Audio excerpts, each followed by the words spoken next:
ጤና ይስጥልን ክብራትና ክብራን ተመልካቾቻችን እንደምንላችኋል 7 ሰዓት ሆኖ ዜና ኢትዮጵያ በምዕራፍ 2 ተመልሷል። አሁንም አብሮነታችሁ ከኛ ጋር እንዲሁም በአክብሮት ነው የምንጋብዘው። በቅድሚያም አርዕስተ ዜናዎች። የመደመር ትውልድ ብዝሃነቱን አክብሮና አንድነቱን አጽንቶ የድህነትን ሰንሰለት ለመበጠስና የተፈጥሮ ሀብቱን በመጠቀም አዲስ የታሪክ ምዕራፍ እየጻፈ ነው።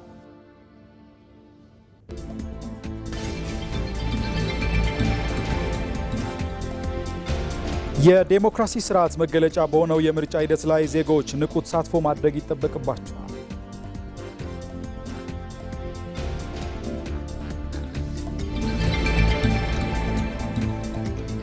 ከፓኪስታኑ የአሜሪካና ኢራን ድርድር መክሸፍ በኋላ ትራምፕ ከዛሬ ሰኞ ጀምሮ የኢራንን ወደቦች እንደሚዘጉ ዝተዋል።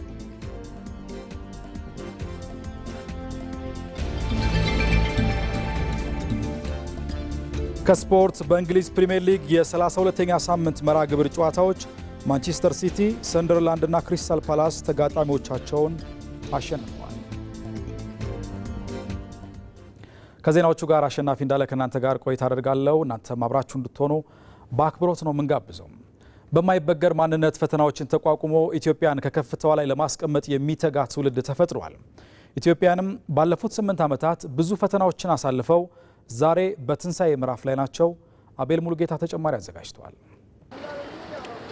ኢትዮጵያውያን በታሪካቸው በርካታ ፈተናዎችን በጽናት አልፈው ትንሳኤያቸውን ዛሬም ይዘዋል። ባለፉት 8 ዓመታት ደግሞ ኢትዮጵያ ተደራራቢ ፈተናዎች ቢገጥሟትም በፈተናዎች ሳትወድቅ በጽናት ወደ ድል ለውጣ የፊት ጉዞዋንም ቀጥላለች። ለዚህም ማሳያ ከሚሆኑ በርካታ ተግባራት መካከል ደግሞ አንዱ የታላቁ የኢትዮጵያ ህዳሴ ግድብ ግንባታ ሂደት ላይ የነበረውን ችግር በጥበብ የታለፈበትም ነው። የግድቡ ግንባታ የገጠመውን ፈተና በእንቅርት ላይ ጆሮ ደግፍ ሆኖበትም ተገኘ።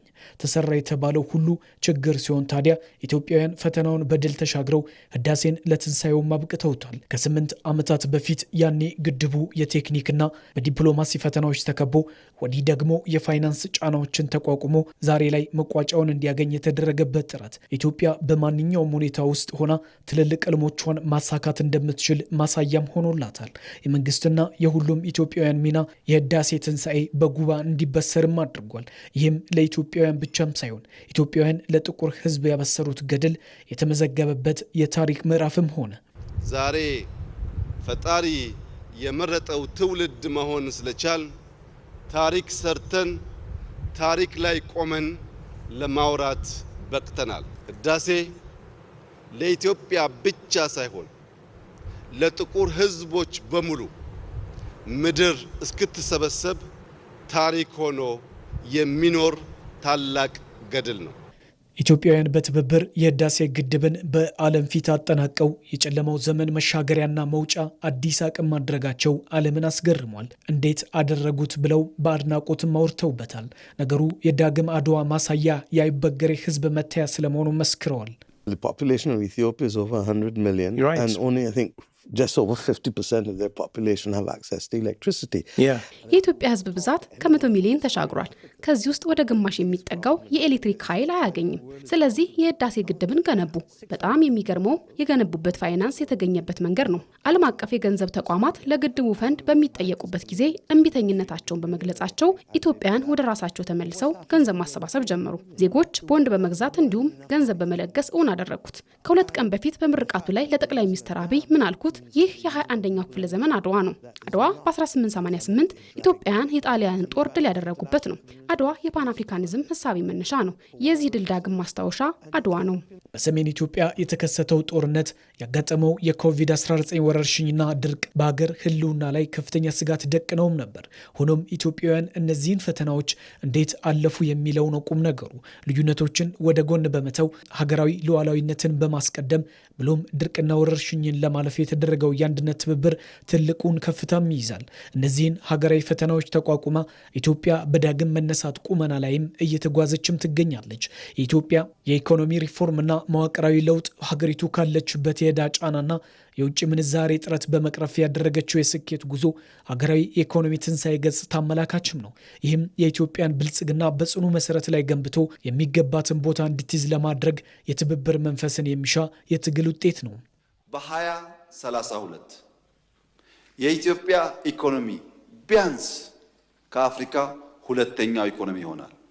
በ2036 የኢትዮጵያ ኢኮኖሚ ከአፍሪካ የመጀመሪያው ኢኮኖሚ ይሆናል። ይህን ለማሳካት በጋራ በትብብር መስራት ከሁላችን የሚጠበቅ ጉዳይ ይሆናል። የምግብ ዋስትናን በማረጋገጥና በስንዴ ምርት ራስን በመቻል መንግስት ያደረገው ጥረት እንዲሁም የአረንጓዴ አሻራ መርሃ ግብር የተፈጥሮ ፈተናዎችን እንደ ድርቅ ያሉትንም በዘላቂነት ለመመከት ያለመ የስትራቴጂ ክንውን ከእጅ ወደ አፍ ከሆነው ህይወት ወደ ባለጸግነት የመሸጋገር ትንሣኤንም እያረጋገጠ ነው። ይህ በኢትዮጵያውያን የተሳካ የጋራ ፍልሚያ ስኬት ማሳያም ሆኗል። መንግስትና በህዝብ ያለ ትብብር ለምሳሌ አረንጓዴ አሻራ ብዙ ጊዜ ብየዋለሁ። 48 ቢሊዮን ዶላር ህዝብና መንግስት ባይተባበሩ ይቻል ነበር? ፕራይቬት ሴክተር ያደርገዋል? ይሄን መንግስት ብቻውን ያደርገዋል? አንችልም። መንግስትና ህዝብ ለጋራ ዓላማ አብረው ሲቆሙ አሳኩት። አሁንም በኢትዮጵያ ዘላቂ ሰላምን በማረጋገጥ ረገድ እንዲሁም የቀጣይ ፈተናዎችንም በመሻገር ኢትዮጵያን በከፍታዋ ማስቀጠል የዚህ ትውልድ ኃላፊነትም ሆኗል። አሁንም የኢትዮጵያን ትንሣኤና ከፍታ በእጅጉ ከሚወስኑ ግቦች መካከል የወደፊቱ ትውልድ ራዕይ የሆነው የባህር በር አልባነትን በባህር ባለቤትነት መተካት ነው። ይህ ደግሞ አሁንም በኢትዮጵያውያን የሚወሰን ዕጣ ፈንታ ነው። ነገሩ ታጥሮ በተከለከለ ስፍራ ያለ ነጻነት መኖርና ከአጥሩ አልፎ በነጻነት ያለ ገደብ መንቀሳቀስ ሆኖ እዚህ ትውልድ ላይ ያረፈ ወሳኝ ክስተትም ነው። ይሁን እንጂ አሁን ላይ መልክዓ ምድራዊ እስረኝነት ተወግዶ ከባህር መዳረሻ ማግኘት የግድ የሆነበት ዘመን ላይም ተደርሷል። ኢትዮጵያ የማይናወጥ ብሔራዊ ጥቅም አላት። ዓለም ዛሬ ይስማ። የቀይ ባህር አክሰስ ሰላማዊ በሆነ መንገድ ኢትዮጵያ ያስፈልጋታል። አመሰግናለሁ። በዚህ ጉዳይ ሻይ የምናደርግ የምንደብቅ ይመስለው ካለ ተሳስተዋል። ይህ ብቻም አይደለም። ዛሬ ትውልዱ ሀገራዊ ምክክርን ማድረግና ኢትዮጵያን ፖለቲካ ትንሣኤ በጽኑ መሰረት ላይ ለማቆም እንደ ከዚህ ቀደሙ ሊተጋም ይገባል። ጦርነትና ግጭትን በንግግር የመተካት ጥረትን ሀገርን በጽኑ መሰረት ላይ ለመገንባት የሚያስችል አቅምንም ይፈጥራል። የኢትዮጵያ ትንሣኤ በባዶ ተስፋ ላይ ያለ ሳይሆን በፈተናዎች ውስጥ የታየ ጽናት ላይ የተመሰረተ ነው። እንደ ሀገር የገጠሙን ችግሮች ግዙፍ ቢሆኑ ታላቁ የኢትዮጵያ ህዳሴ ግድብን በማጠናቀቅ በግብርናው የታየው ውጤትና የሰላም ጥረቶች ኢትዮጵያ ዳግም መነሳት መንፈስ ወደ ከፍታ እየተጓዘች ስለመሆኑ አመላካች ናቸው። ኢትዮጵያም በኮቪድ-19 ወቅት ያስመዘገበችውን ፈተናን ወደ እድል የመቀየር ጥበብ አሁን ደግሞ በነዳጅ ዘርፉ ላይ እየደገመችው ትገኛለች። በዓለም አቀፍ ደረጃ የሚታየውን የነዳጅ እጥረትና የዋጋ መናር ለመቋቋም ፊቷን ወደ ታዳሽ ኃይልና የኤሌክትሪክ ተሽከርካሪዎች በማዞር የነገዋን ኢትዮጵያ ዛሬ ላይ እየቀረጸች ነው። ወይንሸት ደጀኔ ተጨማሪ አዘጋጅታለች። የዓለምን ስርዓተ መንግስትና የምጣኔ ሀብት መዋቅር በናጠው የኮሮና ወረርሽኝ ወቅት ኢትዮጵያ ብርቱ መሪዎቿና ህዝባዊ መሰረት ያጠናከረውን ንቅናቄ በመጠቀም ወረርሽኙን ወደ ልማት እድል ቀይራለች። ወረርሽኙ ዓለም አቀፍ ስጋት በነበረበት ፈታኝ ወቅት ኢትዮጵያ የዜጎቿን ህይወት ከመታደግ ባለፈ ለሀገራዊ እድገት የሚሆኑ አዳዲስ የፈጠራ መንገዶችን ቀርጻ ወደ ስራ ገብታለች። የኢትዮጵያ አየር መንገድ የዓለም የሕክምና ቁሳቁስ ማከፋፈያ ማዕከል ሆኖ ማገልገሉ የመሪነት ሚና፣ የኢኮኖሚ ማነቃቂያ እርምጃዎችና የግብርናው ዘርፍ ሳይገታ መቀጠሉ ኢትዮጵያ የውስጥ አቅሟን በማስተባበርና ፈጣን ምላሽ በመስጠት የገጠማትን ፈተና ወደ እድል ቀይራለች። ፈተናን ወደ እድል የመቀየር ጥበብን በተግባር በማሳየት አሁንም በዓለም አቀፍ ተጽዕኖዎች የሚከሰተውን የነዳጅ እጥረት ለመቋቋም አርቆ አሳቢ ስትራቴጂዎችን በመተግበር ላይ ትገኛለች።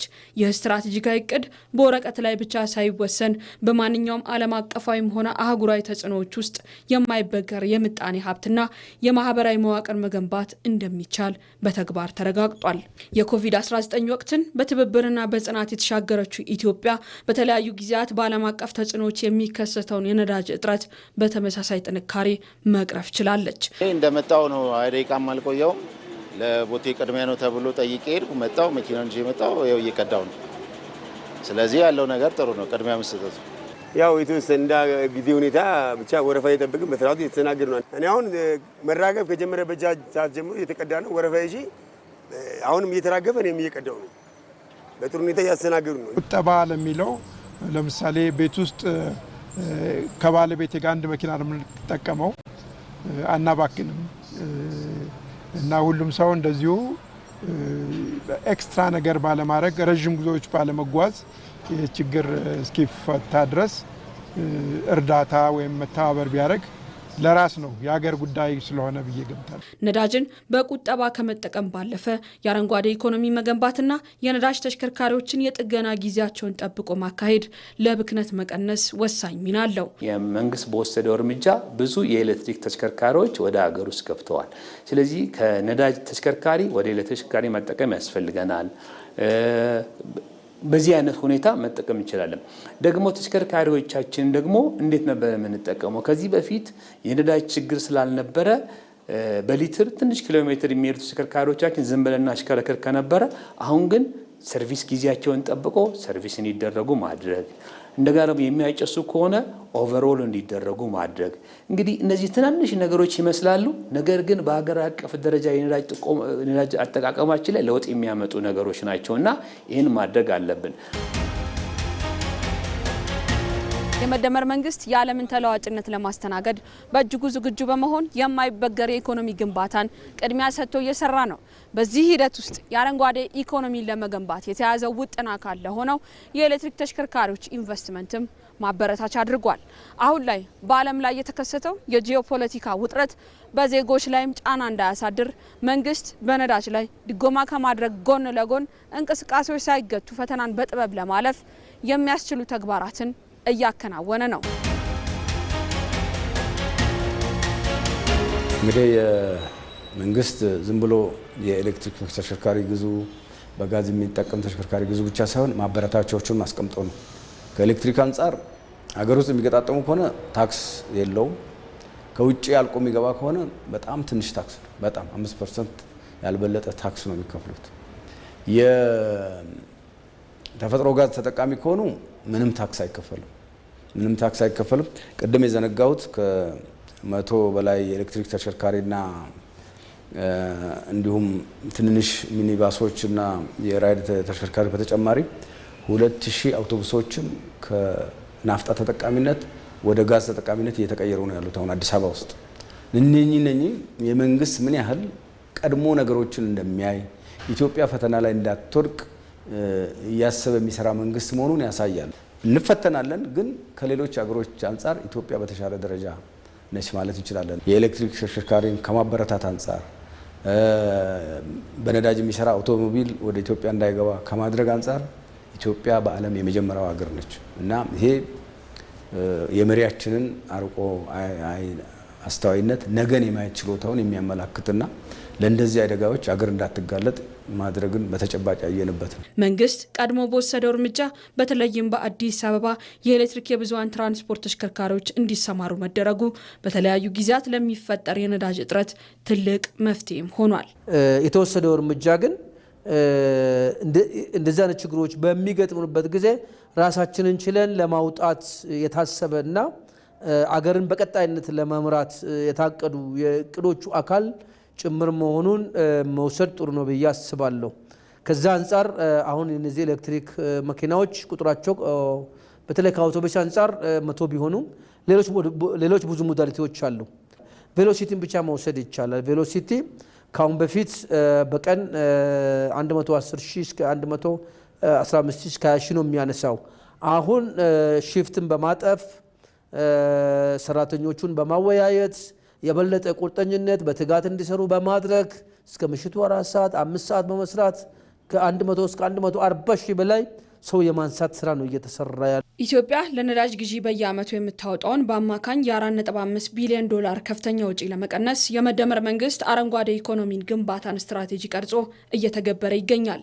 ይህም ዓለም አቀፍ የነዳጅ ገበያ መዋዠቅ የሚያስከትለውን ተጽዕኖ በዘላቂነት ለመቋቋም የሚያስችልና የኢትዮጵያን የኢነርጂ ሉዓላዊነት የሚያረጋግጥ ወሳኝ እርምጃ ነው።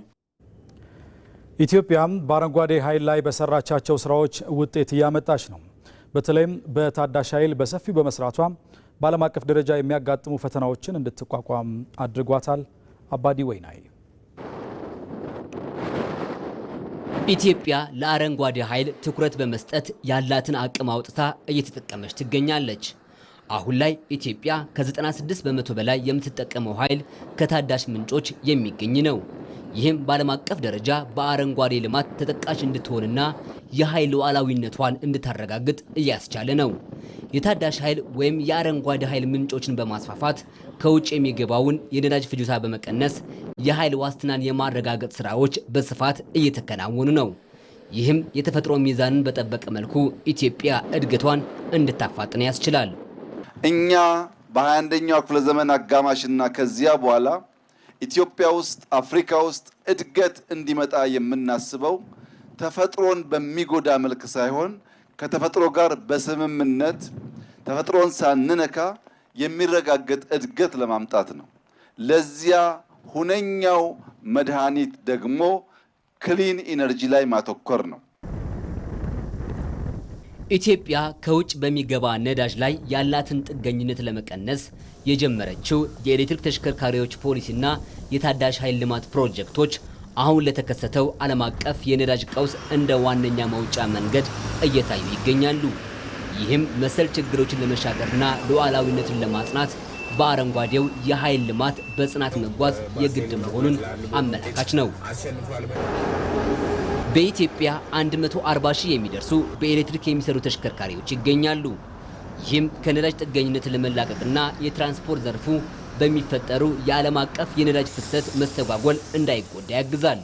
በኤሌክትሪክ የሚሰሩ ተሽከርካሪዎች በኢትዮጵያ መበራከት አስተማማኝና የማይቆራረጥ የትራንስፖርት አገልግሎት ለማቅረብ እያስቻለ ነው። የኤሌክትሪክ መሆኑ ጥሩ ነው። አንዳንዴ ሹፌሮች ያው ሰው ይዘው ይሰለፋሉ ሰዓታችን ላይ ምናምን አንዳንዴ እንትን ያደርጉ ነበር። አሁን ግን እንደ ተጫንሽ ዝም ብለሽ መሄድ ነው እንጂ ነዳጅ ለመቅዳት ወደ እንትን አይገቡም። ለተሳፋሪዎች ለፍጥነትም ያለው ሴፍቲ አሮጌ መኪና ላይ ስንት ነገር አለ። ወጪው ምናምን ሲደማመር እዚህ መኪና ጋር በቃ የ100% ልዩነት አለ። ቻርጀር በጣም ፋስት ቻርጀር ነው። ከ20% ይዘን ብንገባ በ25 ደቂቃ ውስጥ 100% አድርገን እንወጣለን። ምንም የቻርጅ መጉላላት ነገር ምናምን የለም። ኢትዮጵያ ግሪን ሞቢሊቲ ላይ ትኩረት በማድረግ በምትሰራቸው ስራዎች ከብክለት የጸዳ ጤናማ ከባቢን ከመፍጠር ባለፈ የኤሌክትሪክ ተሽከርካሪዎች የኃይል መሙያ ጣቢያዎች መበራከት ቀጣይነት ያለው የአረንጓዴ ኃይል ልማትን ለማፋጠን እያስቻለ ነው። ትላንት በአድዋ ጽናትና በጉባ ተራሮች ታሪክ የጸናው የኢትዮጵያውያን አንድነት ዛሬም በልማትና በህዳሴው ጉዞ ላይ የታደሰ ነው። የመደመር ትውልድ ብዝሃነቱን አክብሮና አንድነቱን አጽንቶ የድህነትን ሰንሰለት ለመበጠስና የተፈጥሮ ሀብቱን በመጠቀም አዲስ የታሪክ ምዕራፍ እየጻፈ ይገኛል። መሐመድ አልቃድር ጥቁሮች እንደምንችል፣ ጥቁሮች እንደምናሳካ በጥቁር ዘር ታሪክ የመጀመሪያው ታላቅ ስራ ህዳሴ ነው። የጉባ ተራሮች ምስክር ናቸው። በዚያ የብርሃን መሻት ዘመቻ ላይ በአንድነት ኢትዮጵያውያን ጎን ለጎን ቆመው የኔ የአንተ ሳይባባሉ የጽናት ሐውልታቸውን አቆመዋል። በአንድነትም ወደ ድል አቅጣጫ ተጉዘዋል። ያኔም ቢሆን በአድዋ በጠላቶች ፊት ቆመው ግዙፍ የኢትዮጵያዊነት ልብን ታጥቀው ድል አድርገዋል። ያ ልብ ዛሬም አለ። በችግር ጊዜ ጉልበቱንና ፍቅሩን የሚሰጥ ኢትዮጵያዊ አሁንም ለሌላው ጌጥ ሆኖ አለ። በጠላቶች ተገፍታ የማትወድቀው ኢትዮጵያ የጽናቷ ምንጭ በደም የተጋመደው የዜጎቹ አንድነትና ወንድማማችነት ነው። ይህ ደግሞ ዘመናትን በተሻገሩት ስልጣኔዎችም ጭምር የተገለጠ ነው። የአክሱም ስልጣኔ ውስጥ በጣም ብዙ ህዝቦች ነበሩ። የሮሃ ስልጣኔ ውስጥ የጎንደር ስልጣኔን፣ የሸዋ ስልጣኔን፣ የጅማ ስልጣኔን ወደ ታች ብትሄድ የከፋን፣ የጉራጌን፣ የሐረሪን፣ አፋርን ወደ ምስራቅ ስትሄድ የሶማሌ እነዚህን ሁሉ ህዝቦች ስልጣኔ ውስጥ ብትሄድ የሌላ ህዝብ አስተዋጽኦ የሌለበት የለም። የሌላ ህዝብ አስተዋጽኦ አለበት። ለዚህ ነው ለኢትዮጵያ ብዝሃነቷ ሸክሟ ሳይሆን ጌጧ ነው የሚባለው። ይህ ብዝሃነትም ጠላቶቿን ድባቅ መምቻ፣ የተሳሳቱትንም ቅስም መስበሪያ ሆኖ አገልግሏታል። ኢትዮጵያውያን በራሳቸው ታጥረውና ተከልለው አልቀሩም። ከቤታቸው አልፈው ድንበርም ዘልቀው ከሌሎች ጋር ህብረትን፣ ወዳጅነትን ፈጥረዋል። ሩዋንዳ ውስጥ የኢትዮጵያ እንትን ትሬስ የሚያደርጉ ሰዎች አሉ፣ የሚቆጥሩ ሰዎች አሉ። ታንዛኒያ ውስጥ እንትን የሚሉ አሉ። ኬንያማ ብዙ ነው። እዚህ ጅቡቲ ያው የምታውቀው ነው። ስለዚህ ኢትዮጵያውያን በደምም በባህልም የተጋመደ ህዝብ ነው። ወንድማማችነቱ በዛው ልክ ነው። ኢትዮጵያውያን በአንድነት ስንቆም ድል ማድረጋችንን ታሪክ መዝግቧል። ይህ ድላችን ደግሞ ልዩነቶችን እንደ ውበት፣ አብሮነትን ደግሞ እንደ ዋስትና ወስዶ የመቀጠል ትልቁ ማሳያ ነው። የአፋር ዳጉ ለዳውሮ ኩራቱ፣ የሲዳማው ጨምበላላ ለአማራው ሐሴቱ፣ የኦሮሞው ገዳ ለሐረሪ ምቾቱ፣ የአክሱም ሐውልት ለሃዲያው ታሪኩ፣ የጀጎል ግንብ ለቤንሻንጉል ቅርሱ፣ ፋሲል ቤተ መንግሥት ለሃዲያው ሀብቱ፣ የሶማሌው ዳንቶ ለጋሞ ባህሉ፣ የጉራጌ ክትፎ ለእያንዳንዱ ኢትዮጵያዊ ጣዕሙ፣ ያንዳችን ለሌላችን ውበት፣ ያንዳችን ለሌላችን ክብር የሆነባትን ሀገር ኢትዮጵያ አንዱ ከፍ ሌላው ዝቅ ብሎ ሳይሆን ሁላችን እኩል ሆነን በወንድማማች አይን ተያይተን በአባቶቻችን ደም የወረስነውን ነፃነት በብልጽግና ማጽናት ከዚህ ትውልድ የሚጠበቅ ተግባር ይሆናል። የተፈጥሮ ሀብታሟ ኢትዮጵያ የልማት ድህነቷን በህዳሴው ግድብ ለውጣ በጉባ ብስራቶቿም የድህነት ሰንሰለቷን ለመበጠስ አዲስና ትልቅ የታሪክ ምዕራፍ ላይ ትገኛለች። የኢትዮጵያውያን የመረዳዳት እሴት የበርካታ ዜጎችን ተስፋ ያለመለመ በጎ ተግባር ነው። እነዚህ የመደጋገፍ እሴቶች የኢትዮጵያውያን ህብረ ብሔራዊ አንድነታቸውን ጠብቀው እንዲቆዩ ማድረጓቸዋል። ሜሮን በረዳ ተጨማሪ አዘጋጅታለች።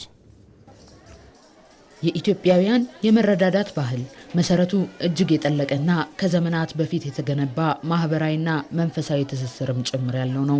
በኢትዮጵያ ሃይማኖቶች ለማህበራዊ እሴቶች መገንባት ትልቁን ድርሻ ይወስዳሉ። በቅዱሳን መጻሕፍት የታረዘውን አልብሱ፣ የተራበውን አብሉ፣ እንዲሁም እንግዳን ተቀበሉ በማለት የሰፈረው ቃል በኢትዮጵያውያን ክርስቲያኖች ዘንድ በተግባር የሚኖርም ጭምር ነው። ለሙስሊሙ ደግሞ ዘካና ሰደቃ ዋነኛ የእምነቱ ምሰሶዎች ናቸው። ታዲያ እነዚህን መሰል መደጋገፎች ጨለማው አልፎ ብርሃንን እንዲያዩ ካደረጋቸው ዜጎች መካከል ሀና አንዷ ናት። ህይወቴ ጎዳና ነበር። 4 ልጆች ይዤ ያለ አባት ማለት ነው። ከጎዳና ከጎርፍ ስር ከውሃ ስር ነው ያወጣችን። ዛሬ ልጆቻችን ጠግበው አድረው ለጎረቤት እናበላለን። ዛሬ ግን የቤት ባለቤት ነኝ። ዛሬ በእግሬ ቆሜያለሁ። ስራ አለኝ። ሰርቼ እበላለሁ። ልጆቼ ደርሰዋል። መረዳዳት ግን ልዩነትን አጥብቦና ግጭቶችን አርክሶ ሰው መሆኑ ብቻ ወደሚል የጋራ ሀገራዊ ትርክት ያሻግራል። ይህ ደግሞ ትንሿ ኢትዮጵያ በምትታይባቸው የበጎ አድራጎት ማዕከላት እየታየ ያለ እውነታም ጭምር ነው። መተሳሰብን ነው፣ መደጋገፍን ነው የሚያስቡት። እኛ አሁን ለምሳሌ ረመዳን ላይ ጠዋት ከ4 እስከ 6 ነው የክርስቲያን የምንሰጠው ምሳ የምንሰጠው ማለት ነው። ከ8 ሰዓት በኋላ ደግሞ የሙስሊሞች ኢፍጣር እንሰጣለን። ጠዋት 4 ሰዓት መተው የራሳቸውን ወስደው እንደገና 8 ሰዓት መተው ደግሞ የጎረቤታቸውን የአንድ ሙስሊም ቤት የቀረች ሴት የሚወስዱ እናቶች አሉ። ወጣት እናቶችም እንደዛ። ያ ምንድነው እኔ ብቻ አግኝቼ ሌላውም ማግኘት አለበት የሚል አስተሳሰብ ስላደረባቸው ነው ያን የሚያደርጉት። እና እዚህ መገናኘታቸው በራሱ እንዲተሳሰቡ እንዲተዛዘኑ፣ አንዱ ያለውን አንዱ የለውም፣ አንዱ ደግሞ አልহামዱሊላህ እኔ ደግሞ የተሻላለኝ እንዲል ያን ነገር ፈጥሮባቸዋል። በይበልጥ ደግሞ እንዲቀራረቡ አሁን እንደ ቤተሰብ ነው የሚተሳሰቡት። መሰረት ላይ ያላለፍከው ነገር ነገ ላይ አስቸጋሪ ነው የሚሆነውና ከዛ ነገር አንፃር እንግዲህ እንደምታየው ወጣቱ በጣም በፍቅር ነው። የሆነ አካል አድርግ ብሎት የሚያደርግ አለ። ሁሉም በፍቃዱ ደስ ብሎት ነው የሚያደርገው። የኢትዮጵያ ሕዝብ ጭካኔ የለውም፣ ይረዳል፣ ይደግፋል። እሱ የመገዳደፍ ፍቅሩን ይስጠን። አገራችንን ሰላም አድርጎ ለሰው ልጅ ፍቅርን ሰጥቶን እንረዳዳ። የኢትዮጵያውያን ታሪክ ስንመረምር ፈተናዎቿ ብዙ፣ ውጣ ውረዶቿም ከባድ ነበሩ። ነገር ግን እነዚህ የመረዳዳት እሴቶች ደግሞ ብሩህ ተስፋን አለምልሞ ጥልቅ መቻቻልን አጽንቶ ጽኑ አንድነትን ገንብቶና አብሮነትን ጠብቆ አቆይቷል።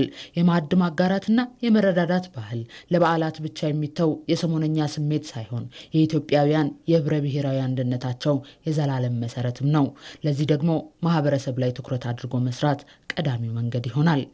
ህብረተሰቡ ላይ ትኩረት አድርጎ ሲሰራ ደግሞ ህብረተሰቡ ደግሞ የሀገሪቱ አካል ነች እና ሀገሪቷ ላይ ያሉ ችግሮችን እንደመቅረፍ ነው የሚታየውና ሞር ሰው ፎከስ የሚያደርገው እዚህ ላይ ቢሆን አሪፍ ነው። ህብረተሰቡ ላይ እንትና አንሳለሁ ብሎ ሲያስብ ችግሮችን ቀርፋለሁ ብሎ ሲያስብ ሀገርን እንደማገዝ ያስበው የተሻለ ነው ብዬ አስባለሁ። ይህን የሞራል ልዕልና ይበልጥ በማጎልበት በፖለቲካም ሆነ ማህበራዊ ልዩነቶች ላይ የፍቅርን ድልድይ በመስራት የተቸገረውን በማንሳትና በመደመር ጠንካራ የበለጸገች ዜጎቿ የሚዋደዱባትና በዓለም አደባባይ አንገቷን ቀና የምታደርግ ህብረ ብሔራዊት ኢትዮጵያን መገንባት ይቻላል። ጎጆ የህሙማን ማረፊያ አቅም በማጣት ሕክምናቸውን ሊያቋርጡ የሚችሉ የካንሰር ህሙማንን በመርዳት ትኩረት አድርጎ እየሰራ ነው። ወንድማገኝ ኃይሉ የትንሣኤ በዓልን አስመልክቶ በጎጆ የህሙማን ማረፊያ በመገኘት ምልከታ አድርጎ ነበር። ከራስ አንደበት እንከታተል።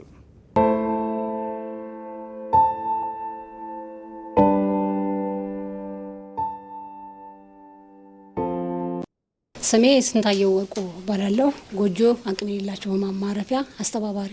ጎጆ አቅም የሌላቸው ህሙማን ማረፊያ የተመሰረተ በ2007 ዓ.ም ነው። የተመሰረተበት ትልቁ ዋና ነጥብም ከክፍለ ሀገር የሚመጡ አዲስ አበባ ላይ ማረፊያ የሌላቸው አልጋ ለመከራየት አቅም አይኖራቸውም ተብሎ የሚታሰቡ ሰዎች ህሙማኑ ማረፊያ ይሆን ዘንድ ታስቦ የተመሰረተ።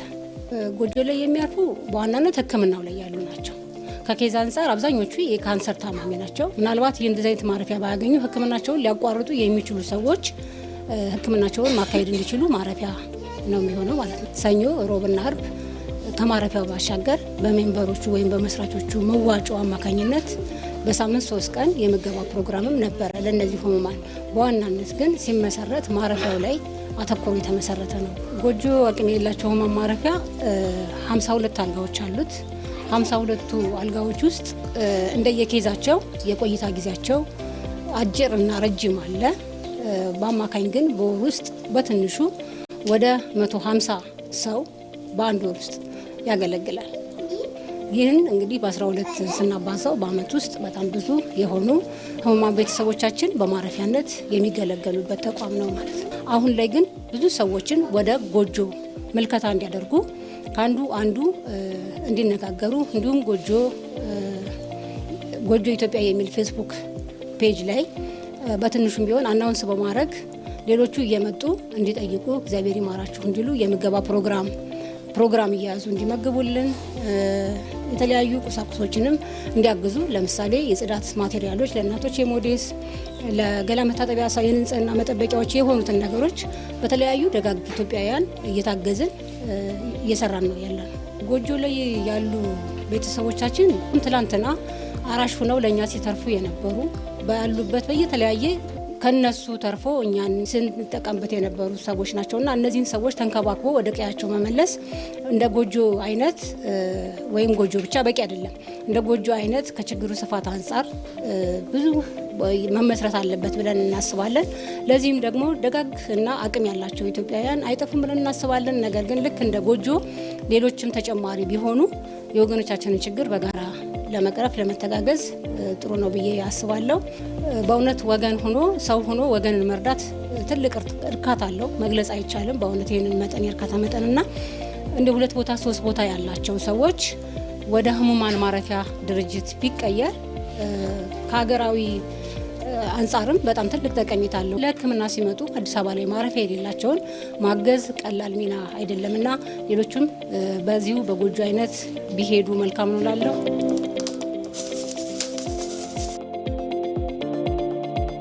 ዛሬ ላይ በዓልን አስመልክተን ጎጆ በትንሹም ቢሆን ቤታቸውን እንዲሸታቸው ቤታችን ብንሆን ኑሮ እንዲህ እናደርግ ነበር የሚል ስሜት እንዳያስቡ በተለያዩ ደጋግ ሰዎች አማካኝነት የሰጡንን ድጋፍ የሚበሰሉ ነገሮች ለሙስሊም ለክርስቲያንም በማዘጋጀት በዓል እያሰኘን ነውና እንደዚሁ ሌሎችም ወገኖቻችን ጎጆ አቅም የሌላቸው ማረፊያ ጎላ ሚካኤል አካባቢ ተክለ ሃይማኖት ጤና ጣቢያ ግቢ ውስጥ ስለሚገኝ እግዚአብሔር ማላችሁ አይዟችሁ አለንላችሁ ማለት ትልቅ ነገር ነውና መጣችሁ እንድትጎበኙን በዚሁ አጋጣሚ መግለጽ እፈልጋለሁ። ኢትዮጵያውያን ያው ባህላችን ነው የመጣንበት ነው። በተለይ ለበዓል ለሙስሊም ለክርስቲያኑ ባለፈው ያሳለፍነው የኢድ ፕሮግራም አለ።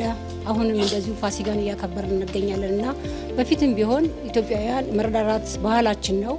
ነገር ግን የበለጠ ያለው ለሌለው ማካፈል ካለን ላይ እኛ በዓልን መስለን መዋል እንደምንፈልግ ሁሉ ወገኖቻችን የሚያስፈልጋቸዋል በሚል የበለጠ አስፈተን ብንቀጥል በተለይ ለበዓል ሰዎቹ በየቦታው ያሉ ሰዎች በተለያየ ምክንያት ቤታቸውን ቀያቸውን ለቀው በሚወጡም ሆነ እንዲሁም በቀያቸው የሚገኙ የኛን ያክል በዓላትን ላይውሉ ለሚችሉ ወይም ደግሞ ቢውሉም ደግሞ ከኔ ለሱ ከሱ ለኔ በሚል በዓል ላይ ለየት ባለ መልኩ አብረን የነበረውን የኢትዮጵያን መጠያየቅ ባህል አሳድገን እንቀጥላለን።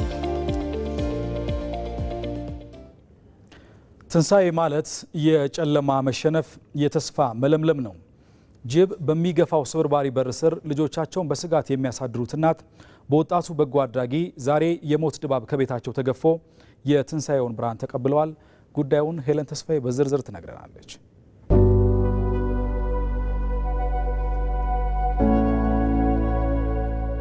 ለብዙዎቻችን ቤት የእረፍትና የሰላም ቦታ ነው። ለወይዘሮ ደሱ ኃይሉ ግን ቤት ማለት ሌሊቱን በስጋት የሚያሳልፉበት፣ ልጆቻቸውን ከጅብ ጥቃት ለመከላከል የሚታገሉበት ምሽግ ነበር። ዛሬ ግን ያ የፍርሃት ዘመን አክትሞ የትንሣኤው ደስታ ቀድሞ ቤታቸው ገብቷል። ባለቤታቸውን በሞት ያጡት ወይዘሮ ደሱ የኑሮውን ሸክም ብቻቸውን ተሸክመው 3 ልጆቻቸውን ያሳድጋሉ። ኑሮን ለማሸነፍ በየቀኑ እስከ ሌሊቱ 8 ሰዓት ድረስ በጉልበት ስራ ይሰማራሉ። ነገር ግን ወደ ቤታቸው ሲመለሱ የሚጠብቃቸው ድካም ብቻ አልነበረም። በደንብ የማይዘጋው የቤታቸው በር ጅብ እያስገባ ያስቸግራቸው ስለነበር ልጆቻቸውን በሰላም የማግኘት ጉጉት እንጂ። ድሮ በጣም ይፈርሳል፣ ውሃ ይገባል፣ ጅቡ ይገባል፣ ልጆቹ ቆምኛ እኛ ቆምኛ በሪ ላይ በጣም ይፈራሉ። ሰላም ማዘር፣ ሰላም ነው። እንዴት ናችሁ? ድሮ ቤት ጭቃ እኮ ነው። በጣም አመሰግናለሁ። እሺ ማዘርዬ፣ እሺ እሺ፣ ሰላም ነው። ሰላም ነው። እንዴት ነው? እንኳን ደስ አለው። ደስ አለኝ። አረፍ በይ። እሺ፣ በጣም ደስ የሚል ነገር ነው ያየን። እናታችንም ሲቀበሉን የነበረው ሁኔታ በጣም ደስ ይላል። እስቲ ናሆም ወደ አንተ ልምጣና ይህንን በጎ አድራጎት ድርጅት ለመመስረት ምንድነው አጋጣሚ? ያው እናቴ ኤርሳቤ ጌታቸው ትባላለች። እናቴ በጣም ነው የምወደው። ያው ይሄ ለመስረት ያው እውነት ለመናገር ያው እናቴ ስለምወድ ነው። የእናት ፍቅር ነውና ሁላችንም ያው እዚህ የምታያቸው ወጣቶች ያው እናቶችን ለመርዳት የእናት ፍቅር ስቦት የመጣ ወጣት ነውና ያው ዋና የማህበሩ ኮር ዋና ሀሳቡ የእናት ፍቅር ነው። ስራ በማታ ይገባል። ከዛ ልጆቹ 8 ሰዓት 7 ድረስ ቤቴ ገብቼ ልጆቹ የተሰቃየ ስራ ሰርቼ የሚበላ ያሰቃየ ግን ገለቶማ ጅራዳ የልጆቹ አሳደገኝ፣ እናታችሁ አሳደገኝ። በጣም መንግስት እናንተ ኑሩልኝ፣ ተባረከኝ እናታችሁ። ማህበራችን ከተመሰረተ 1 ዓመት ይሆነዋል። በዚህ 1 ዓመት ውስጥ ከ30 በላይ እናቶች ስራ ጀምረናል። የተለያዩ ስራዎች እንጀራ መጋገርና የመሳሰሉ ስራዎች፣ ለ25 እናቶች ደግሞ ቤት አድሰናል። ይህን ፕሮጀክት ለመጨረስ 15 ቀን ፈጅቶብናል። ብዙ ጊዜ በአንድ ሳምንት ነበር ቤት የምንጨርሰው። ይህ ፕሮጀክት ያው ትንሽ ከከተማ ምራቅ ስለሚል 15 ቀን ፈጅቶብናል። ያው የምታያቸው የቲማችን አባላቶች እዚሁ ያደሩ ነው የሰሩት። እያንዳንዱ ፕሮጀክት የራሱ ይዞ የሚመጣው ነገር አለና ሰዎች ያላቸውን ላይፍ ስታይል በምን ያህል ሰፖርት ማድረግ እንችላለን የሚለውን ከዛ ደግሞ ከነሱ የምታየው ደስታ ሞር ኢንካሬጅ ያደርጋል። ማህበሩን አንድ ካቀለሉት ነገሮች አንዱ ነገር ምንድነው? ሰው በጣም ቅን ነው። ሰው በጣም ይተባበራል። አሁን እንደምታየው ማህበራችን ሐኪሞች አሉ፣ ኢንጂነሮች አሉ እና ሁሉም በሙያ ነው የሚተባበረው። ያው ኢንጂነሮቹም አናጺው ምኑም ያው ቤት ስንገነባ ስናድስ ያግዘናል። ዶክተሮችም አሉ እኛ ማህበር የጤና እክል ያለባቸው እናቶችን ደግሞ በቼክአፕ በምን ደግሞ እነሱ በጣም ያግዙናል። ለወጣቶች ማስተላልፈው ነገር ቅድም እንዳነሳ ነው ሶሻል ሚዲያውን ለጥሩ ነገር ከተጠቀም ነው ብዙ ታሪክ እንችላለን መስራት ብንተባበርና የመጨረሻ መልእክቴ ያው መተው ደግሞ እኛም ቢቀላቀሉና የበረከቱ ተሳታፊ ቢሆኑ በጣም ደስ ይለናል። መልካም ናሆም፣ በጣም እናመሰግናለን። እኔም አመሰግናለሁ። አሜን። ዳንዲ ጋር ዝናጋር ነው።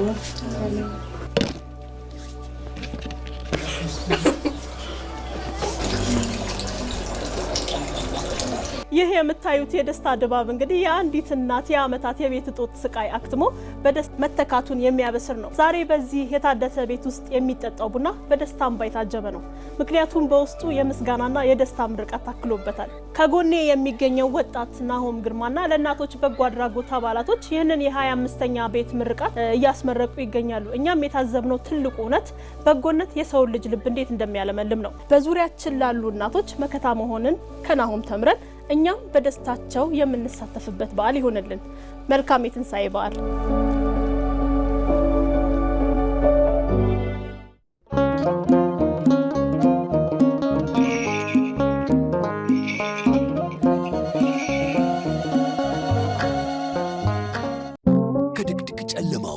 የዛሬ ሰላማችን ሚስጥር የማይሸር ፍቅር ብርሃን ፈነጠቀ፣ ተስፋም ታደሰ።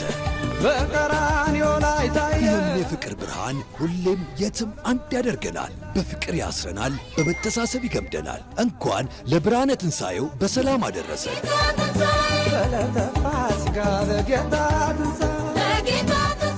በቀራንዮ ላይ ታየ፣ በጎልጎታ ላይ ታየ፣ የዓለም መድኃኒት የጌታ ትንሣኤ፣ በዕለተ ፋሲካ ለጌታ ትንሣኤ። ሁሉም የሚያስቡልን ማሰባቸውንም በተግባር የሚያሳዩን ወዳጅ ዘመድ፣ ቤተሰብ፣ ጓደኞቻችን የሚልኩትን ገንዘብ የኢትዮጵያ ንግድ ባንክ ከጉርሻ ጋር በዛው ፍጥነት ያደርስልናል። ከተለያዩ የዓለም ሀገራት በኢትዮ ዳይሬክት፣ በካሽጎ፣ በፋስት ፔይ፣ በወገን ሴንድና በሌሎችም የሐዋላ አስተላላፊ ድርጅቶች በኩል ገንዘብ ሲላክሎት በእያንዳንዱ ዶላር የ10 ብር ተጨማሪ ጉርሻ ያገኛሉ። ከመጋቢት 26 እስከ ሚያዝያ 24 በተለያዩ የውጭ ሐዋላ አስተላላፊ ድርጅቶች በኩል ከ50 ዶላር በላይ ለሚቀበሉ 290 ዕድለኞች በየቀኑ 10 ሺህ ብር፣ ከ500 ዶላር በላይ ለሚቀበሉ 16 ዕድለኞች በየሳምንቱ 50 ሺህ ብር ሽልማት ያገኛሉ። መልካም የትንሣኤ በዓል! የኢትዮጵያ ንግድ ባንክ ሁሌም የሚተማመኑበት ባንክ።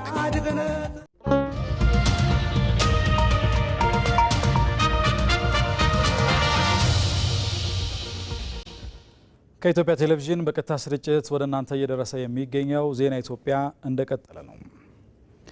የዴሞክራሲ ስርዓት መገለጫ በሆነው የምርጫ ሂደት ላይ ዜጎች ንቁ ተሳትፎ ማድረግ ይጠበቅባቸዋል። ዜጎች ህገ መንግስታዊ መብታቸውን በመጠቀም በሰባተኛው ጠቅላላ ምርጫ በንቃት እንዲሳተፉ ባለሙያዎች ጥሪ አቅርበዋል። ብሩክታዊት አስራት። በዲሞክራሲያዊ ስርዓት ውስጥ የስልጣን ባለቤት ህዝብ ነው። ምርጫ ደግሞ ይህንን የህዝብ ስልጣን በውክልና ለሚመሯቸው አካላት በጊዜያዊነት የሚያስተላልፉበት የዜጎችና የመንግስት ቃል ኪዳን ነው። ለዚህም ሰላማዊና ዲሞክራሲያዊ ምርጫ በማካሄድ የኢትዮጵያን ሀገረ መንግስት ግንባታ ማጽናትን ይጠይቃል። የተረጋጋ የፖለቲካ ሽግግር ይፈልጋል የሀገረ መንግስት። ምርጫ ደግሞ አንዱ የተረጋጋ የፖለቲካ ሽግግርን ለማካሄድ የምንጠቀምበት ነው።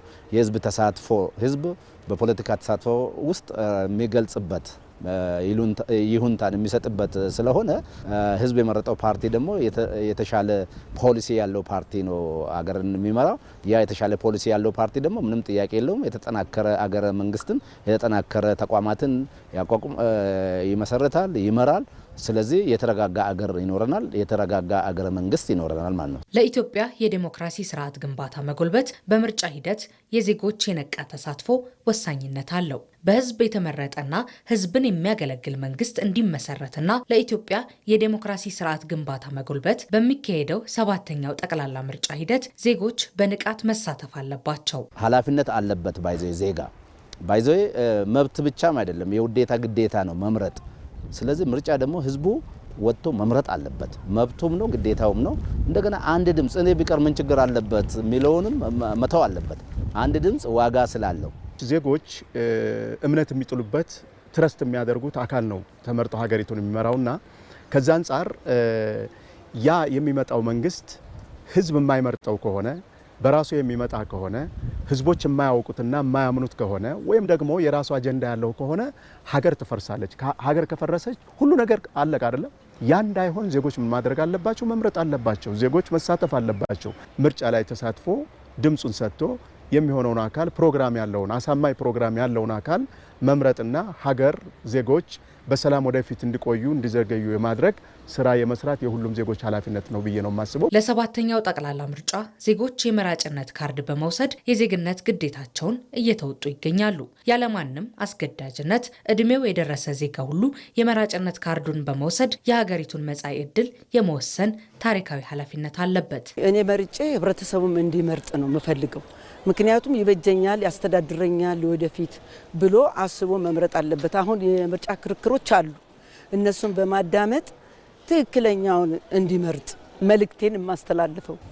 ለምርጫ እድሜው የደረሰ ዜጋ ወጥቶ በነቂስ መመዝገብ መቻል አለበት። የምርጫ ካርድ መውሰድ መቻል አለበት። በምርጫ ዕለትም ደግሞ በትክክለኛ የሚፈልገውን አካል መምረጥ መቻል አለበትና ይሄ ለልማቱም ለሰላሙም አጠቃላይ ለማህበራዊ ለኢኮኖሚያዊ ልማት የሚመራውን አካል ለመምረጥ ካሁኑ አውቆ መዘጋጀት ያለበት ይመስለኛልና ከዚህ አኳያ እኔም እንደ ዜጋ ዝግጁ ነኝ፣ ለመምረጥ ዝግጁ ነኝ። እኛም ካርድ ወስደናል። ቀሪው ህዝብ ካርዱን ይዞ እንዲሄድ ፈቃደኛ ነን።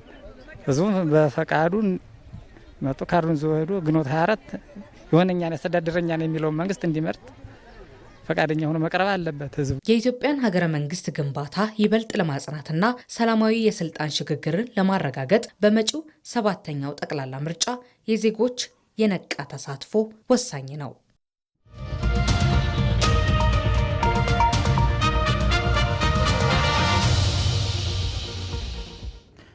የኢትዮጵያ የህፃናት የደምና ካንሰር ማህበር የዜጎችን የካንሰር ህመም ግንዛቤ ለማሳደግ ስራውን በይፋ ጀመረ።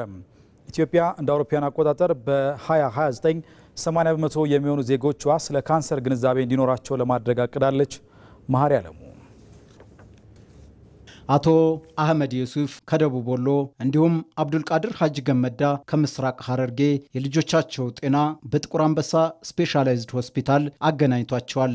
የህፃናቱ የጤና ጉዳይ ያሳሰባቸው ወላጆቹ ስለ በሽታው ያላቸው ግንዛቤ ዝቅተኛ መሆን ደግሞ ሌላው እንቅልፍ የነሳቸው ጉዳይ ሆኗል። ጭንቅላት እጢ ነበረ።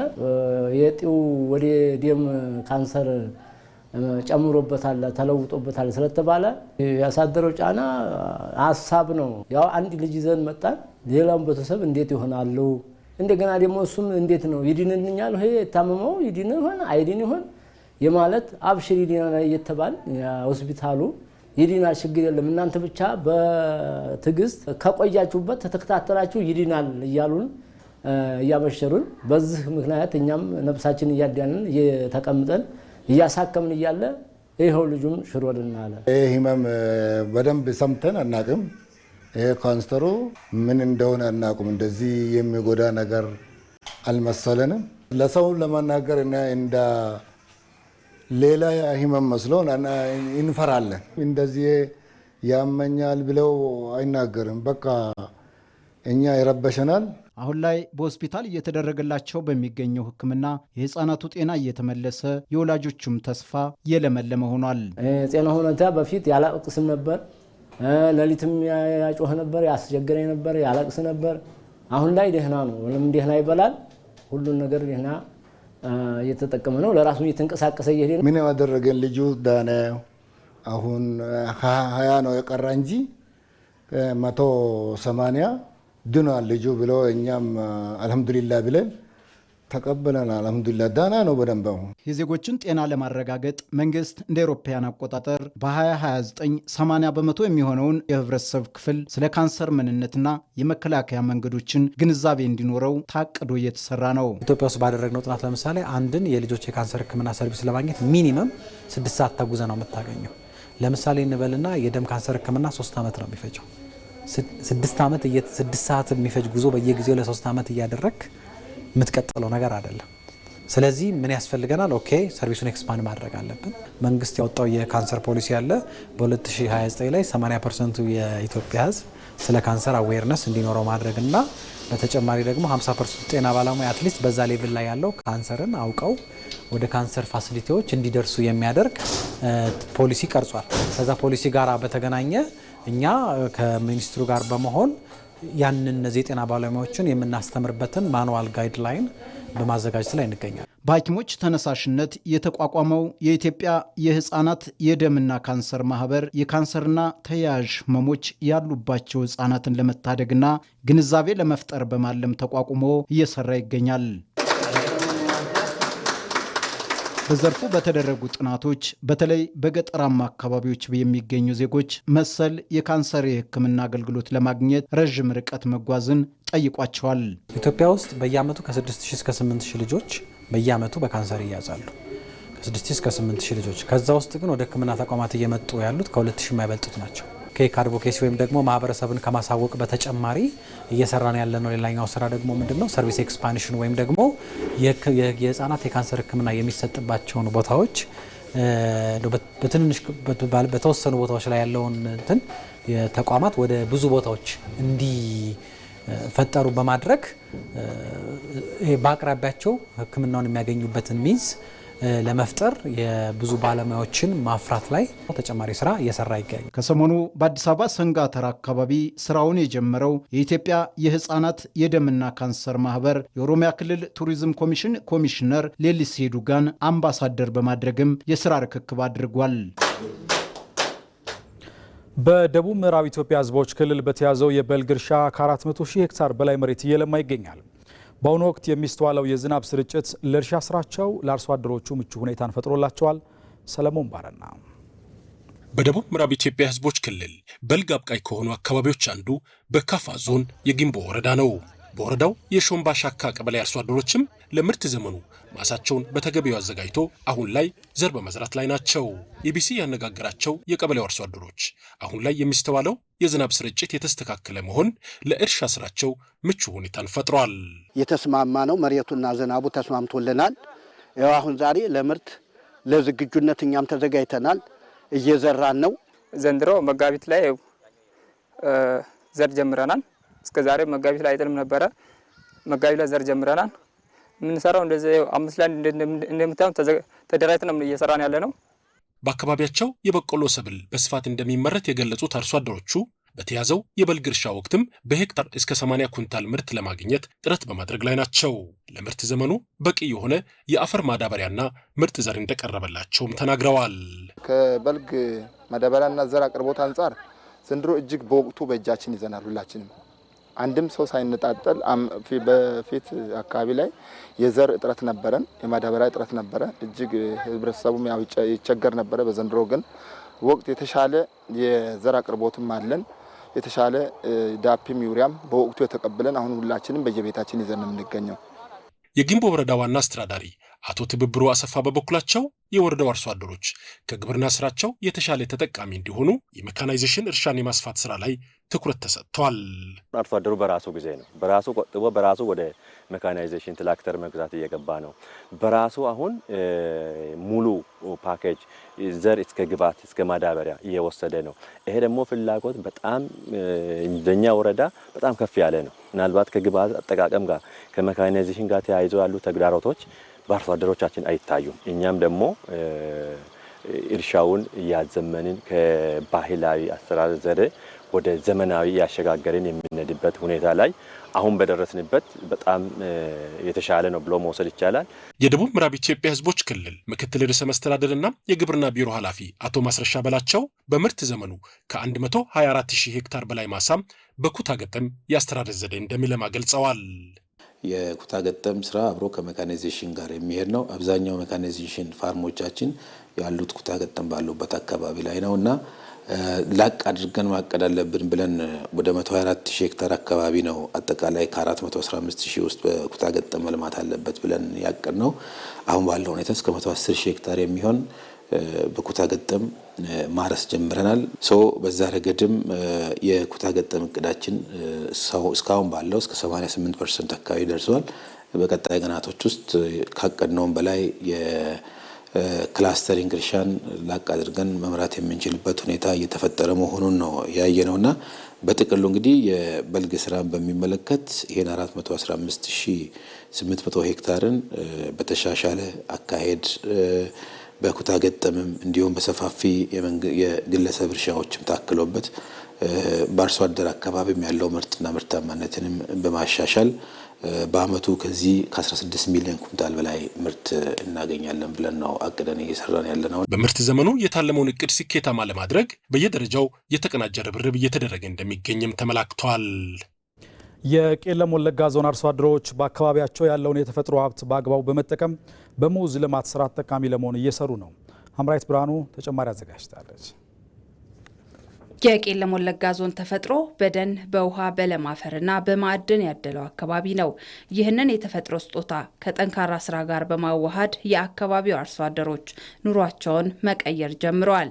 በተለይም በዳሌ ዋበራና በማሎጊ ወለል ወረዳዎች የሚታየው የሙዝ ልማት የዞኑን አረንጓዴ ተስፋ ይበልጥ እያለመለመው ይገኛል።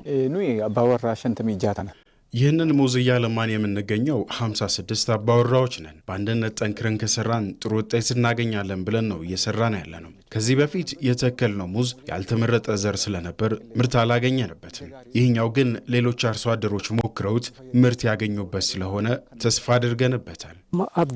ከዚህ ምርት ጥሩ ገቢ ያገኛለው የሚል ተስፋ አለኝ። ብሸጠው በቤቴ ለምግብነት ባውለው ትልቅ ጥቅም ነው። ይህን የሙዝ ምርጥ ዘር መንግስት ነው ያመጣልን። ፍሬው ምርታማ ነው። ከዚህ ቀደም ሙዝን ያለሙ አርሶ አደሮችን ስናይ ተጠቃሚ እየሆኑ ነው። ጥቅሙ ብዙ ስለሆነ ልማቱን መስራት እፈልጋለሁ። ለዚህ ነው ዛሬ ይህንን የሙዝ ተክል በማሳያ እየተከልኩ የሚገኘው። ባለፈው ዓመት የተዘራው የተሞክሮ ዘር ዘንድሮ በስፋት በምርት ተተክቷል። አርሶ አደሩ ሰላሙን ተጠቅሞ ወደ ማሳው ተመልሷል። በግብርናው ዘርፍ የተቀረጹ ኢኒሼቲቮችም ከአርሶ አደሩ ደጅ ደርሰዋል። አርሶ አደሩ ከዚህ ማሳ ሁለት ጥቅም ያገኛል።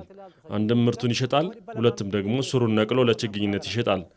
ያን የምታዩትን የሙዝ ተክል አጠቃላይ 200 ሺህ ብር ነው ያወጣው። ነገ ምርቱን ሲሸጥ ግን ከሚሊዮን ብር በላይ ያገኛል። ምክንያቱም ያቀረብነው ምርጥ የሙዝ ዘር ስለሆነ ነው። የዞኑ አስተዳደር ይህንን ስኬት ወደ ሁሉም ወረዳዎች ለማስፋት አቅዶ እየሰራ ነው። የሙዝ ምርጥ ዘርን በማስፋትና በማዳረስ ቄለም ወለጋን የፍራፍሬ ምርት ማዕከል ለማድረግ እንቅስቃሴዎች ተጀምረዋል። ባለፈው ዓመት ከ1800 በላይ ሄክታር በሙዝ ልማት ተሸፍኗል። ይህንን በ5 ወረዳዎች በማስፋፋት 4500 ሄክታር ተዘጋጅቷል። አርሶ አደሩ አምርቶ የገበያ ችግር እንዳያጋጥመው የገበያ ትስስር ለመፍጠር ከኦሮሚያ ንግድ ቢሮ ጋር እየሰራን ነው። ቄለም ወለጋ ያላትን ማዕድንና ለም አፈር ከልጆቿ ብርታት ጋር በማስተሳሰር ዛሬ በልማት ጎዳና ላይ ትገኛለች። አርሶ አደሩም ያገኘውን ሰላም እንደ መልካም አጋጣሚ በመጠቀም እጁን ወደ ለሙ መሬት በመዘርጋት ምርታማነቱን አሳድጓል። የውጭ ዜና። ከፓኪስታኑ የአሜሪካና ኢራን ድርድር መክሸፍ በኋላ ትራምፕ ከዛሬ ሰኞ ጀምሮ የኢራንን ወደቦች እንደሚዘጉ ዝተዋል። ይህንን ተከትሎም ቀንሶ የነበረው የዓለም የነዳጅ ዋጋ ጭማሪ አሳይቷል። ኢራን በበኩሏ ወደ ወሽመጡ የሚገቡ መርከቦች ላይ እርምጃ ወስዳለው እያለች ነው። አስማረ ብርሃኑ በዝርዝር ተመልክቶታል። ባለፈው ቅዳሜና እሁድ ከፓኪስታኗ ኢስላማባድ ከተማ ዓለም መልካም ዜናን ለመስማት በጉጉት ሲጠባበቅ ነበር። አሜሪካና ኢራን የተቀመጡበት ድርድር የመካከለኛውን ምስራቅ ምስቅልቅል እስከ ወዲያኛው ያስቆመው ይሆን? በዓለም ሀገራት እየተፈጠረ ያለው የኢኮኖሚ መቃወስስ በዚህ ድርድር መፍትሄ ያገኝ ይሆን የሚለው ትልቁ የዓለም ጥያቄ ሆኖ ሰንብቷል። ነገር ግን ለ21 ሰዓታት የቆየው የሁለቱ ሀገራት ድርድር መጨረሻው ለዓለም መልካም ዜናን ማሰማት አልቻለም።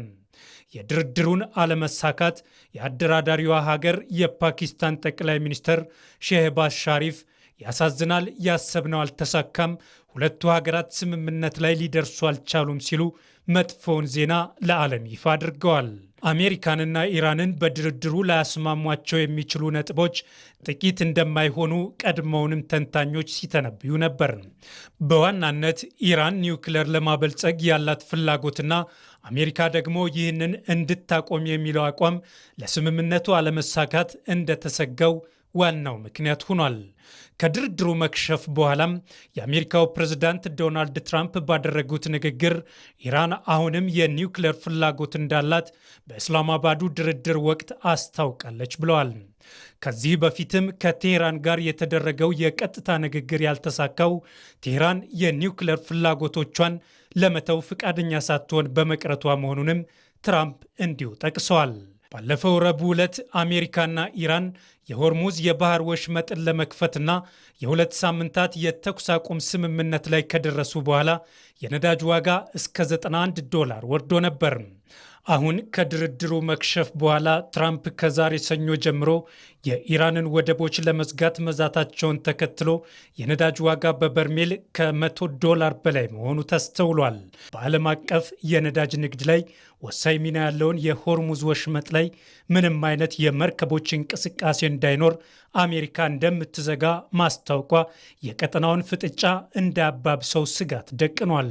ይህ እርምጃ በተለይ በኢራን ላይ የሚያደርገውን ጫና ለማጠናከር የአሜሪካን ብሔራዊ ደህንነት ለማስጠበቅ የታለመ መሆኑን የገለጹት ትራምፕ ወሽመጡን የመዝጋት እቅድ በዓለም አቀፍ የኢኮኖሚና ፖለቲካ መድረክ ላይ ከፍተኛ ውጥረትን ሊፈጥር እንደሚችል እየተነገረ ይገኛል። ትራምፕ ይህንን ሀሳብ ያቀረቡት የአሜሪካን ጥቅም ለማስከበር እንደሆነ ቢናገሩም በርካታ አጋር ሀገራት ግን እርምጃው የነዳጅ ዋጋን ሰማይ እንዲነካና ቀጠናዊ ግጭቶችን እንዲባባሱ ሊያደርግ ይችላል በሚል ጥንቃቄ የተሞላበት ምላሽ እየሰጡ ይገኛሉ። የታቀደው የባህር መስመር መዝጋት ተግባራዊ የሚሆን ከሆነ በዓለም አቀፍ ንግድና ዲፕሎማሲ ላይ አዲስ ምዕራፍ ሊከፍት እንደሚችል ይጠበቃል። የዓለም ነዳጅ ዋጋን በሚተምነው የብሬንት ድፍድፍ ነዳጅ ዘይት በ7.3 በመቶ ጭማሪ በማሳየት $102.3 ገብቷል። በዚህ ድርድር መክሸፍ ምክንያት የዓለም የኃይል ቀውስ እየተባባሰ ሊሄድ ይችላል የሚል ስጋት እያየለ መጥቷል። ትራምፕ ትሩዝ በተሰኘ ማህበራዊ ትስስር ገጻቸው ባሰራጩት ልጥፍ አሜሪካ ለሀገራት የመርከብ ጉዞ ደህንነት ለማረጋገጥ በሆርሙዝ ወሽመጥ ባህር ውስጥ የተጠመዱ ፈንጆችን ማጽዳቷን ትቀጥላለች ብለዋል። የአሜሪካ ጦር ለዚህ መዘጋጀቱን የጠቆሙት ትራምፕ በተገቢው ሰዓት ኢራን ላይ ጥቃታቸውን ለመቀጠል ዝግጁ መሆናቸውንም ገልጸዋል። የሆርሙዝ ወሽመጥ በዓለም 39 በመቶ የሚሆነውን የባህር ድፍድፍ ነዳጅና 20 በመቶ የተፈጥሮ ጋዝ የሚተላለፍበት መሆኑ ይታወቃል። አሁን አሜሪካ ይህንን ጠባብ መተላለፊያ የውሃ አካል ደህንነቱ የተጠበቀ አድርጋለሁ እያለች ሲሆን ኢራን በበኩሏ ያለኔ ፈቃድ የሚያልፉ መርከቦች አይኖሩም፣ በሚያልፉ መርከቦች ላይም በሚሊዮኖች ዶላር ቀረጥ አስከፍላለሁ እያለች ነው። የዚህ ቀጠና መጨረሻ ምን ይሆናል የሚለው በነገዎች ድምር ውጤት የሚታወቅ እንጂ ለመተንበይ ከባድ ሆኗል። በመጨረሻም ስፖርት። በእንግሊዝ ፕሪምየር ሊግ የ32ኛ ሳምንት መርሃ ግብር ጨዋታዎች ማንቸስተር ሲቲ፣ ሰንደርላንድ እና ክሪስታል ፓላስ ተጋጣሚዎቻቸውን አሸንፈዋል። ቼልሲን 3-0 የረታው ማንቸስተር ሲቲ ከሊጉ መሪ አርሰናል ጋር ያለውን የነጥብ ልዩነት በ6 አጥብቧል። ይበልጣል ሰውነት ተጨማሪው ይዟል። የእንግሊዝ ፕሪምየር ሊግ ከሀገራት ጨዋታዎች በኋላ ከአርብ ምሽት ጀምሮ ሲመለስ ፔፕ ጋርዲዮላና ስብስባቸው ወደ ዋንጫው ፉክክር በከፍተኛ ሁኔታ የተመለሱበትን ድል አስመዝግበዋል። ማንቸስተር ሲቲ በስታንፎርድ ብሪጅ ቼልሲን 3-0 በሆነ ውጤት በመርታት ለዋንጫ ተቀናቃኙ ጠንካራ መልእክት አስተላልፏል። ቅዳሜ ዕለት በሜዳው በቦርንማውዝ የተሸነፈው መሪው አርሰናል ላይ ጫና ለመፍጠር ሲቲዎች ይህ ድል የግድ ያስፈልጋቸው ነበር። በመጀመሪያው አጋማሽ ሲቲዎች ደካማ እንቅስቃሴ ያሳዩ ሲሆን የፈጠራ ብቃት ጎድሏቸውና እድሎችን መፍጠር ተስኗቸው ነበር። ሆኖም ከረፍት መልስ በ17 ደቂቃዎች ውስጥ የተቆጠሩ 3 ግቦች የጨዋታውን መልክ ሙሉ በሙሉ ቀይረውታል። አርሰናልን በካራባ ዋንጫ ፍጻሜ ሲያሸንፉ ኮከብ የነበረው ወጣት ተጫዋች ኒኮ ሪሊ ከራያን ቸርኪ የተሻገረለትን ኳስ በግንባሩ በመግጨት ሲቲን መሪ አድርጓል። ወጣቱ ባለተሰጥኦ ባለፈው 10 ጨዋታዎች 6ኛ ግቡን አስቆጥሯል። በጥር የተጫዋቾች የዝውውር መስኮት ከደቡብ ለንደን ክሪስታል ፓላስ ምስራቅ ማንቸስተር ኢቲሃድ የደረሰው ማርክ ገሂ ራያን ቸርኪ በቼልሲ ተከላካዮች መሃል ያሾለከለትን ኳስ በድንቅ አጨራረስ ወደ ግብነት በመቀየር ውጤቱን 2-0 አድርጓል። ፈረንሳዊው ራያን ቸርኪ በውድድር ዘመኑ ለ10ኛ ጊዜ ለጓደኞቹ አመቻችቶ ያቀበለ ሲሆን ከዲሚትሪ ፓየት ቀጥሎ ሊጉን በተቀላቀለ ዓመት እዚህ አሃዝ ላይ የደረሰ የመጀመሪያው ተጫዋች ሆኗል። ከጨዋታው በፊት በቼልሲ ተከላካዮች ላይ ሲዝት የነበረው ጀረሚ ዶኩ ከሞይስ ካይሴዶ ኳስ ነጥቆ በመሮጥ 3ኛዋንና የማሳረጊያዋን ግብ በድንቅ ሁኔታ አስቆጥሯል። በመጀመሪያው አጋማሽ ቼልሲዎች በጥሩ መከላከልና በመልሶ ማጥቃት ለመጫወት ቢሞክሩም ሁለተኛው አጋማሽ ሲጀመር ግን ትኩረታቸው ተበታትኖ ተስተውሏል። ማንቸስተር ሲቲዎች ለተከታታይ 5 ደቂቃዎች የቼልሲ የግብ ክልል ውስጥ በመስፈር ከፍተኛ ጫና ፈጥረዋል። በቼልሲ በኩል ኳሶችን ከሳጥን ውስጥ ቶሎ አውጥቶ በማራቅ ረገድ የታየው ድክመት ለግብ መቆጠር ምክንያት ሆኗል። ቡድኑ ግብ ሲቆጠርበት ቶሎ የመፍረስ ዝንባሌም ታይቶበታል። የምዕራብ ለንደኑ ክለብ አንድ ግብ ከተቆጠረበት በኋላ ጨዋታው ውስጥ ለመቆየት ያደረገው ጥረት አናሳ ነበር። በተለይም ማርክ ኩኩሪያ ግብ ለማስቆጠር የተቃረበበት አጋጣሚ አለመስመሩ የቡድኑን ተነሳሽነት ዝቅ እንዲል አድርጎታል። አሰልጣኝ ሊያም ሮዚነር ከጨዋታው በኋላ በሰጡት አስተያየት በሁለተኛው አጋማሽ የነበራቸው እንቅስቃሴ በቂ እንዳልነበር ተናግረዋል። ጨዋታውን የጀመርነው በጥሩ ሁኔታ አይደለም፣ ኳሷን ከሳጥን ውስጥ አውጥቶ የማቆየት አጋጣሚዎች ነበሩን፣ ግን አልተጠቀምንባቸውም ብለዋል። ሮዚነር አክለውም ቡድኑ ካለፈው 1 ወር ጀምሮ ግብ ሲቆጠርበት ቶሎ የማገገም ችግር እንዳለበትና ይህንንም ለማስተካከል ኃላፊነት እንደሚወስዱ ገልጸዋል። በክለቡ ተቀጥቶ ከቡድኑ ውጭ ያለው አማካዩ ኤንዞ ፈርናንዴዝ ማክሰኞ ማክሰኞ ዕለት ወደ ልምምድ ይመለሳል ብሏል። ኤንዞ ከአሰልጣኙ ከቡድን መሪዎችና ከሁሉም ተጫዋቾች ጋር ተነጋግሮ ጉዳዩን እንደፈታው አረጋግጠዋል። ቼልሲ ከመስከረም 23 በኋላ ለመጀመሪያ ጊዜ በሜዳው ተከታታይ ሽንፈት ደርሶበታል። በዚህ ድል ማንቸስተር ሲቲ ከመሪው አርሰናል ጋር ያለውን ልዩነት ወደ 6 ነጥብ አጥብቦበታል። ሲቲ አንድ ቀሪ ጨዋታ ያለው ሲሆን በሚቀጥለው እሁድ በኢቲሃድ ስታዲየም ከአርሰናል ጋር እርስ በርስ ይገናኛሉ። ሁለቱንም ጨዋታዎች ካሸነፈ ነጥቡን ከአርሰናል ጋር እኩል የሚያደርግ ይሆናል። ጨዋታው የዘንድሮውን የሊጉን አሸናፊ ለመለየት ወሳኝ ሚና ይኖረዋል። በሊያም ሮዚነር የሚመራው ቼልሲ ካለፈው 5 ጨዋታዎች በ4ቱ ተሸንፏል። በሊጉ በተከታታይ ጨዋታዎች በ3 እና ከዚያ በላይ ግቦች ልዩነት ሲሸነፍ ከ2018 ከአንቶኒዮ ኮንቴ ዘመን በኋላ ለመጀመሪያ ጊዜ ነው። ማንቸስተር ሲቲ አሁንም በኤፍኤ ዋንጫ ውድድር ላይ የሚገኝ ሲሆን ውድድር ዓመቱን በሀገር ውስጥ 3 ዋንጫዎች የመደምደም ተስፋው እየለመለመ መጥቷል። በሌሎች ስታዲየሞች በተደረጉ ጨዋታዎች ክሪስታል ፓላስ ኒውካስል ዩናይትድን 2-1 አሸንፏል። ቶተናም በሰንደርላንድ 1-0 ሲረታ፣ ኖቲንጋም ፎረስት ካስቶን ቪላ 1-1 ተለያይተዋል። የአሰልጣኝ ሮቤርቶ ዲዘርቢ ቶተናም ወራጅ ቀጠና ውስጥ ለመቆየት ተገዷል። ተመልካቾች ከ6 ሰዓት በቀጥታ ስርጭት ወደ እናንተ ሲደርስ የቆየው ዜና ኢትዮጵያ በተከታተላችሁት መንገድ ተጠናቋል። ዜናውን እየመራው አሸናፊ እንዳለ ከእናንተ ጋር ቆይታ አድርጌያለሁ። የዜና ኢትዮጵያ አዘጋጅ መታሰቢያ ደረጀ፣ ዳይሬክተራችን አስናት ንጉሴ እንዲሁም ደግሞ የስቱዲዮና የስርጭት ባለሙያዎችም ከኛ ጋር የጋራ ቆይታ አድርገዋል። ጥሩ ቀን ይሆንላችሁ።